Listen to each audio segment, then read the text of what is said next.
Salam and welcome to The Forum, a show where we discuss relevant issues that affect our day-to-day.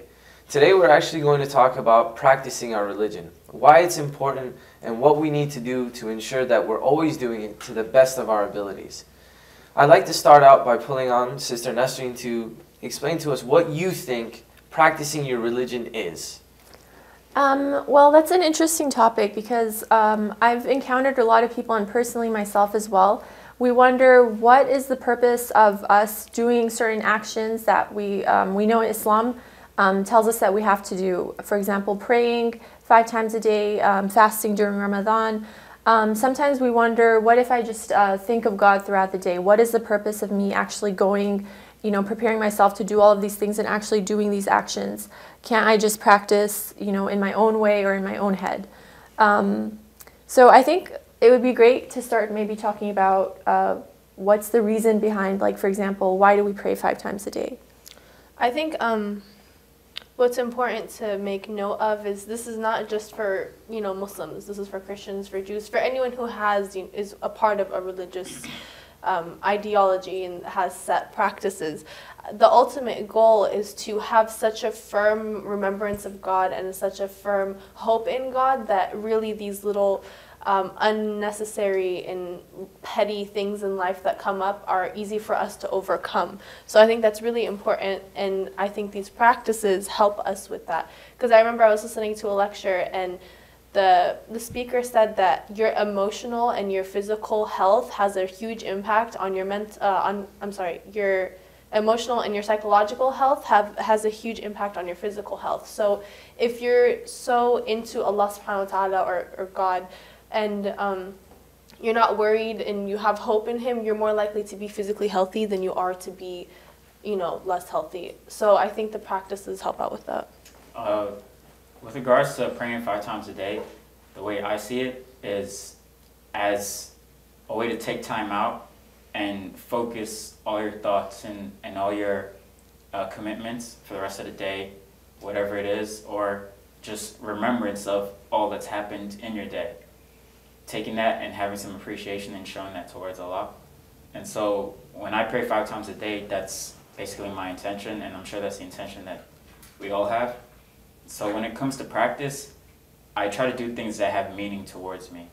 Like if I'm going to pray 5 times a day, it's because I want to make sure that I take time out. I can have God in my thoughts all day long, but if I'm at work and I'm just so caught up in what I'm doing, I kind of see benefit in taking some time to just break from what I'm doing, pray, and then come back, and more often than not, I feel refreshed, and I usually do find solutions to whatever I'm working on. Mm-hmm. I think, sorry, just to go off that real quick, I think a really good example is like family and friends. We can go throughout the entire day thinking of them, or maybe texting them, or maybe calling them, but it's not the same as allocating a specific amount of time throughout the day, just spending that time with them. And I think it's the same thing with Allah subhanahu wa ta'ala. Yeah, we can think about Him, but we're also, distracted with the things that we're working on. But when we have a specific time, we have that reminder throughout the day, and we have that time to dedicate it entirely to Him. Okay, so it looks like what we can do is define practice by not only ritual, but also behavior, or as we say, akhlaq, towards other people, and the things that we do. A lot of times what I see is sometimes we get caught up in one world or we get caught up in the other. And that's problematic. You can't go without ritual and you can't go without akhlaq. Do we find a healthy balance between the two? And what do we do to make sure that we're staying on top of both? If a person says, well, I'm doing what I can and I'll be nice to people and I'll think about Allah, is that really enough? Or if a person who prays 5 times a day, fasts, does all his wajibats, and he does his recommended as well, but isn't nice to people necessarily. I want to say that you raised a really interesting point. I think that if we do salat right, if we really pay attention to its philosophy and its meaning, it can really positively impact the rest of our lives, because the essence of prayer, as we've been discussing, is remembrance of Allah. And when we when we go through the motions of the prayer, you can, read about this in multiple books and listen to lectures about it. But essentially, the flow that we move through is we put the what we consider the highest part of our heads, our foreheads, onto the ground in submission to Allah. In doing so, we're basically putting aside our egos, inshallah. We're trying to cultivate humility and servitude and submission to Allah. And that's really what the essence of the religion is about. And if we really practice that philosophy throughout the rest of our lives, if we humble ourselves to Allah, I really think it could positively impact the rest of our lives. We're realizing that there's a force greater than ourselves, and we're submitting to His will, and we're making ourselves part of a larger story, a larger society. It's no longer about just me and what I want and my agenda. I'm part of something else. Yeah, that's definitely something that I try to keep in mind. Everything that I do within Islam, I try to think of it as making me a better person in my interactions in society, and someone that I can look at myself and say I'm proud of who I am, and other people can look towards me and look up to me and say, like, yeah, I respect that guy for all the things that he does. And when it comes to Ramadan and fasting, like, we fast not just because Islam says, that we have to fast. It's, if I'm gonna fast, I'm gonna do it because I want to feel closer to people that go through all that suffering and try to come to a deeper understanding within myself. There's some days that, being a convert, it's hard. It really is to fast, and I don't do it every day. I try when I can, and I love being able to come to the masjid at times and just at night come and eat together with people who've gone through the same struggle that I've gone through all day. And so I think sometimes you have to take a step back and realize what Islam's real purpose is and what it's trying to show us, rather than just trying to be as religious as possible. On the topic of fasting, I think it's important to remember for people that do, because Muslims aren't the only ones that fast. There's different forms of fastings, and I know Christians, I believe Catholics will, for a period of time, stay away from something that they are attached to. And I think that's really important, because when you fast, you really remember how much it is that you have, especially in terms of food, because oftentimes people forget that in this country, the fact that you have food in your refrigerator makes you wealthier than the vast majority of the world. So we often forget that because we're always eating, and it's like the center of our lives.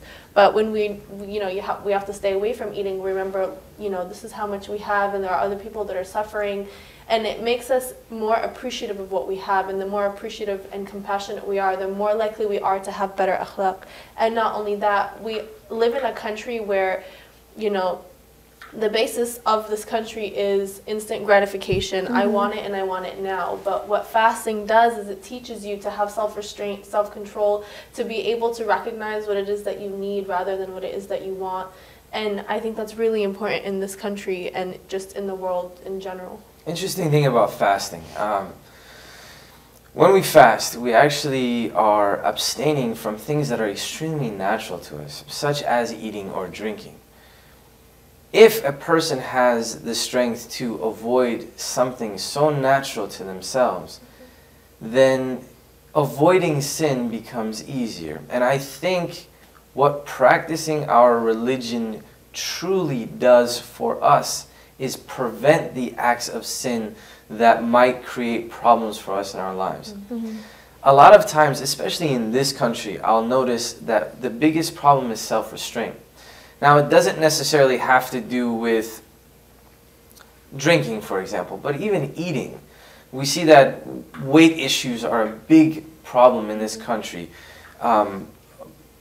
Overspending is another big problem in this country. Not knowing what the limits are and obviously getting along with each other. These are all things that are very relevant to our lives. Now, if we can do something as simple, not simple, but something to us as natural as eating food, that we can abstain from this from dawn till dusk for 28 to 30 days out of the month, that says a lot about an individual's strength within themselves. Absolutely. And if we can build that core, if we can become stronger as individuals, it makes a difference in our interactions in our day-to-day. And how it affects the people around us is even more important. That's why practicing your religion isn't as simple as praying 5 times a day or being nice to someone. It's what it makes you inside, and what you are inside translates to how you behave with everyone else and how your life ends up being. So let me pose this question. What do we say to those that don't necessarily pray 5 times a day, don't fast, and all the other things that we consider a practicing Muslim would do? And they just carry Islam within their heart and say, I'm a good person, I do this and that. And even if Islam comes up, you say they recognize themselves as Muslim, even though they may not practice. Then what do we convey to people like that? Actually, I wanted to touch on that. We do also, within the community and with other people, there is this thing that, I don't know if it's a lack of motivation or if it's, I don't have the time to do this, brother, or, it's not important that I do this all the time, or what it might be. But I do see that there is an issue sometimes with people practicing. Now, does that mean if they're not practicing they're bad people? I don't think necessarily that is the issue. However, it is important to make sure that we are motivating people to do that as well. I don't know, what do you guys think? Well, some people say, why should I pray 5 times a day? Because when I pray, I'm really distracted and I'm not really getting anything out of it. Like, what's the purpose? Shouldn't I wait until I'm like more religious and then I'll pray 5 times a day? I've heard that too. That's a really common, issue. And I guess, what do you guys think is the response to that? Because I think that we should just pray anyway, even if you don't feel like it, because eventually it becomes a habit, like a repetition, kind of like you're climbing a staircase. And it's easier to focus once you get into the habit of it. Exactly. And it's funny, you actually just brought up this idea of wanting to be more religious before a person does that. Well, how do you get there? Obviously, you have to do these things in order to become more religious. But, and I don't know if you guys agree or disagree, part of the problem that I've seen is that there's this judgment that gets passed around about people who don't necessarily practice the way that other people might. And then they feel isolated and a little alone in the situation. First of all, it's very important to understand that we as individuals have no right to judge each other. Ultimate judgment is with Allah. Once we've understood that, and we've understood the sheer mercy that Allah has on us, and the opportunities that we have to change and to become better people, we should take advantage of it. I agree. I think I really think the salat should be really emphasized more, because we really like brush it aside, whereas it's like one of the most important things. Like if you attempt to plan your life around your salat rather than vice versa, and view it not as an opportunity, like not as a chore, but as Danny was saying, like a remembrance of Allah's mercy. Like it's our chance to talk to Allah 5 times a day. I mean, I know you can talk to Allah whenever you want, but the prayer is a ritual that was established for this purpose. And I think if we pay more attention to it, I think we would see improvements both personally and with others. I think I always hear this, that I don't practice, but I'm still a good Muslim. I'm still a good person, and that's, you don't have to practice to be a good person, but there's a level of being good. You may be a nice person, you may have good akhlaq, but you haven't reached your full potential. And with praying, with fasting, with doing all these things, that helps you reach your full potential, because there are levels of goodness. And you may be a good person, but you can be better. God doesn't want you to just stay stagnant, like, oh, okay, I'm nice to people sometimes. He wants you to constantly improve. And also, when it comes to stuff like that, what people don't realize is Allah subhanahu wa ta'ala, whether or not you like it, has made these obligatory on you. And Allah subhanahu wa ta'ala is your creator, which means He knows significantly more than you do, and He knows a lot better than you do, and He's clearly more wise. So for you to say, okay, I know you know what you're talking about, but I'm just going to say no because I don't feel like it, it really shows that you don't have the real appreciation and gratitude that you're supposed to for Allah subhanahu wa ta'ala, and it shows that you don't have that proper relation and understanding of Him. So that in and of itself, even though you may be a good person, is a lacking in your personality and in your characteristics, and that's not good. Like a lot of people say, well, I'm a good person and that's how God's going to judge me. Okay, then God is only going to send your heart to heaven because the rest of your body didn't do anything. You know what I'm saying? So it's not just about being a good person. There's a lot more to it. I'll give my thoughts on this since I posed the question, because it's something that's really personal to me. There are days when I admit I don't pray 5 times a day. And my reasoning and my thoughts behind it are, I'm busy. I'm too busy at work. Some days I just go right through lunch and I just keep working all day, and I forget to stop and do certain things. Or some nights I'm too tired and I just want to go to sleep, and I go to sleep. And then there's the days that I feel those things, but then I still force myself to take time out and do what I need to do. And what I've learned is that it's a constant struggle. It really is. And that people shouldn't really put down themselves or put themselves above it and say that I'm good enough, I don't need to pray. Because all these things are part of being Muslim. And they're part of strengthening your faith. And I know that the reason why I don't do those things is because my faith just isn't there. It's not strong enough. And it really just comes down to a personal decision of where you want to be at. If you really want to be a good Muslim, then you know what things are right and what aren't. I think that's a really valid point, sorry. Because oftentimes people think, oh, you know, if I'm going to pray, I'm going to fast, I have to be perfect. Being religious doesn't mean you're perfect. It means that you're putting in the effort and that struggle. There are going to be days when you don't fast. There are going to be days when you don't pray. But if you feel guilt and if you feel bad about it and you seek to improve, that's what Allah subhanahu wa ta'ala looks at. The greatest, you know, thing in Islam is jihad, which means struggle, not, you know, going and bombing, you know, other people to make yourself think that you're going to heaven or something. But struggle means struggle within yourself, because you are your greatest enemy. So if God sees that struggle, even though you may be failing, you shouldn't give up hope, because He appreciates that more than someone that, you know, isn't struggling at all and is perfect at what they do. Absolutely. And I think with our final thoughts, we'd like to know your thoughts as well. As always, you can visit our Facebook or our Twitter, and we'd like to know what your thoughts are on practicing and the behavior that we must improve on to become more religious or better practicing Muslims in general. Thank you for joining us on the forum. Assalamu alaikum.